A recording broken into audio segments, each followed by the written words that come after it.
bukas ang ating mag-anak ay uuwi. Hindi ko alam. Matagal na natin hindi nakakasama ang batang iyon. Tandaan ng ating arawan. Hindi natin siya nakakita man laang. Maigi pa ating tawagan kaya.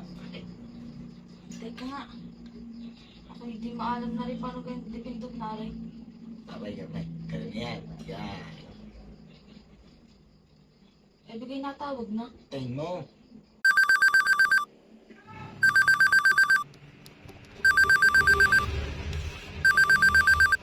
Hello? Hello, anak!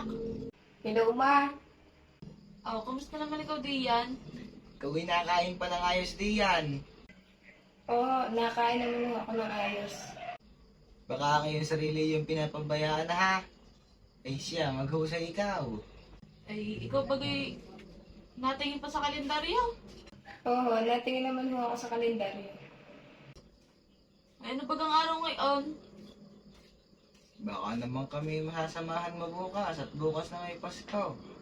Matagal ka na namin hindi nakikita man lang ay pagbigyan naman kami. Pasensya na ho. Hindi po ako makakauwi bukas. Oh, siya sige, kayo mag-iingat diyan ha. Ingat. Sige, babay na.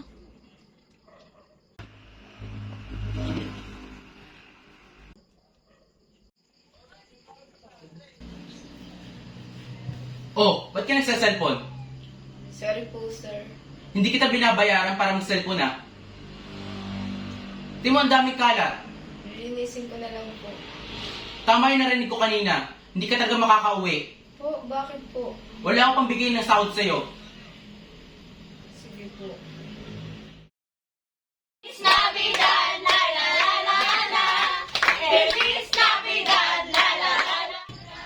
Hi, Pasko na talaga ah.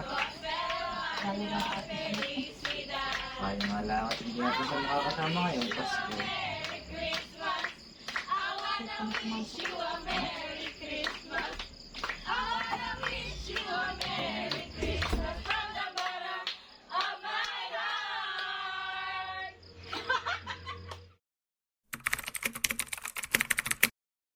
Naman nakauwi ka na. Siyempre naman tayo. Magpapasko eh. Kumusta ang biyahe? Traffic nga ako, nakakapagod. Buti pinayagan to ng boss mo umuwi. Madyan na nga pong payagan eh. Ang dami daw po kasing tatrabahuin. Saka nga pala, nasa ang kapatid mo? Hindi mo kasama. Wala po akong konta kay kuya. Ay, hindi ko din po alam kung nasan siya. Uuwi kaya yun? Siguro naman po. Pero hindi ko din po alam. Baka busy eh. Baka hindi pinayagan ng boss niya. Sayang naman pag di pa siya umuwi. Kaya nga. Buo na nga po sana tayo. Yun nga po ang iniisip ko eh. Kaya ako pinilit na umuwi na. Oo, last year wala na. Hindi na kayo umuwi pares ng kuya mo. Hi, Nay. Hi, Tay. Oy, si kuya! Nakauwi ka. Nay, Tay. Kumusta? Kumusta ang biyahe? Okay lang po. Medyo traffic. Puko Kaya muna nalate dito, ako. anak. Kamusta? Buti nakaabot ka. O nga po eh, masyadong mahaba ang traffic. Na-late ako sa pagbiyahe. Kaya nalate ako pag-uwi. Pinayagan ka ng boss mo. Oo nga po eh, buti na lang pinayagan ako. Eh di, paano ba yan? Buo tayo mag-celebrate ng Pasko niyan. Siyempre man, hindi naman maaaring hindi ako kasama. Eh, pati ba hanggang New Year, nandito ka pa din? Oo, nagsabi na ako kay Bossing. Yun! Hindi kompleto ngayon tayong taon. Thank you ha, mga umuwi kayo.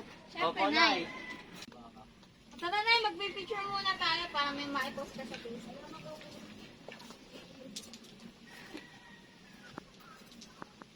Yan.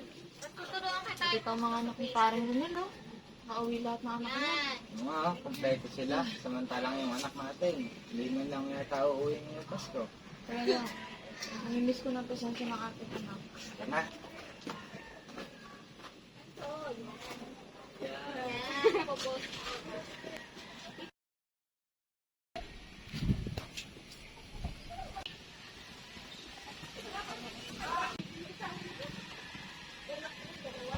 Mika, Ronnie din, may sasabihin ako sa inyo eh. Uuwi ako sa atin. Ay, pinayagan ka na ng boss mo? Oo, pinayagan na ako ng boss ko. Makakauwi na ako kay Net, kay tatay. Oh, after 8 years, ha? Kaya nga eh, Ano, balak mo ngayon? bala ko sana yung isurpresa kaso tatanong ko sana sa inyo kung anong pwede kong gawin. Eh, di ba nangangaroling ka noon?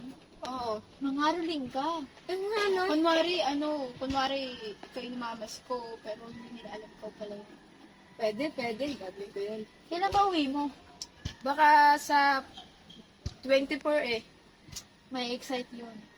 Igala mo sa labas kasi ngayon ko na kompleto, di ba? Oo, babawi talaga ako pag uwi. Maganda yan. Alam mo ga, buti pa sila parang Ronel.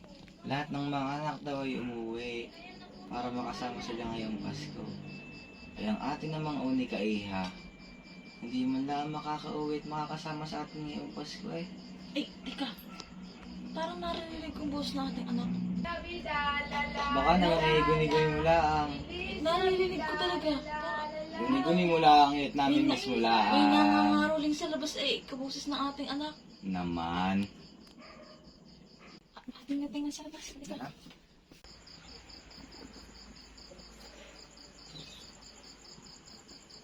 Parang ating anak na taari. Anak, ikaw ba yan?